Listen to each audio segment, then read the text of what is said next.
দখলদার ইসরায়েলি সামরিক বাহিনী এখন দুঃস্বপ্নময় সময় পার করছে। বর্বর ইসরায়েল যেমন প্রতিদিন বিনা দ্বিধায় সাধারণ মানুষদের মৃত্যুর মুখে ঠেলে দিচ্ছে, ঠিক তেমনি একে একে সেনা হারাচ্ছে দখলদার বাহিনীটি। সম্প্রতি গাজায় হামাসের সঙ্গে সংঘর্ষে ইসরায়েলের একজন কর্মকর্তা নিহত হয়েছেন। এর ফলে গত বছরের 7 অক্টোবর থেকে গাজা যুদ্ধে এ পর্যন্ত ইসরায়েলি সেনাবাহিনীর নিহতের সংখ্যা বেড়ে 800 জনে পৌঁছেছে বলে জানিয়েছে দেশটির সংবাদ মাধ্যম। এছাড়া জানা গেছে দীর্ঘদিন ধরে গাজা ও লেবাননে যুদ্ধরত ইসরায়েলের প্রায় 2000 সেনা হতাহত হয়েছে। 20 নভেম্বর বুধবার কাতার ভিত্তিক সংবাদ মাধ্যম আল জাজিরার এক প্রতিবেদনে জানানো হয়, গাজার উত্তরে জাবালিয়ায় নিহত ওই ইসরায়েলি সেনা কর্মকর্তা কফির ব্রিগেডের সদস্য ছিলেন বলে নিশ্চিত করেছে Israeli defence force IDF।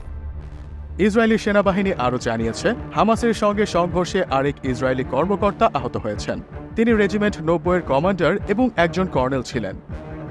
Israeli সেনাবাহিনী পরিচালিত রেডিওর এক প্রতিবেদনে উল্লেখ করা হয়েছে, এ নিয়ে 2023 সালের 7 অক্টোবর থেকে শুরু হওয়া গাজা যুদ্ধে ইসরায়েলি সামরিক বাহিনীর 800 সেনা ও কর্মকর্তা নিহত হয়েছেন। তাদের অধিকাংশই গাজা উপত্যকায় নিহত হয়েছেন। অন্যদিকে একই সময়ে ইসরায়েলি বাহিনীর অভিযান ও আগ্রাসনে প্রায় 44,000 ফিলিস্তিনি নিহত হয়েছেন, যাদের মধ্যে বেশিরভাগই নারী ও শিশু। এছাড়াও আহত হয়েছেন 1,04,092 জন। এই গণহত্যা গাজার জনসংখ্যার ওপর এক গভীর মানবিক সংকট তৈরি করেছে। গাজায় দীর্ঘ 1 বছরেরও বেশি সময় ধরে এমন হত্যাযজ্ঞ চালানোর পরেও ইসরায়েল এখনও কোনো লক্ষ্য অর্জন করতে পারেনি। অধিকার সংস্থাগুলোর মতে, ইসরায়েলি বাহিনী গাজায় ধারাবাহিকভাবে বিমান হামলা ও গোলাবর্ষণ চালিয়ে যাচ্ছে, যার প্রধান শিকার হচ্ছে বেসামরিক জনগণ, বিশেষত নারী ও শিশু।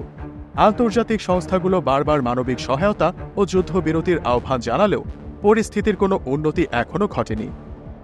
বিশ্ব সম্প্রদায়ের নীরবতা এবং প্রধান শক্তিগুলোর সমর্থনে এই সহিংসতা আরও দীর্ঘায়িত হচ্ছে বলে মত বিশ্লেষকদের মতে, ইসরায়েলি হামলার এই ধারা স্পষ্টতই আন্তর্জাতিক আইনের লঙ্ঘন এবং এটি ফিলিস্তিনি জনগণের বিরুদ্ধে যুদ্ধাপরাধের শামিল। বিশ্ব সম্প্রদায়ের নীরবতা এবং প্রভাবশালী দেশগুলোর রাজনৈতিক সমর্থন ইসরায়েলকে আরও আগ্রাসী করে তুলছে বলে অভিযোগ করেছে মানবাধিকার সংস্থাগুলো।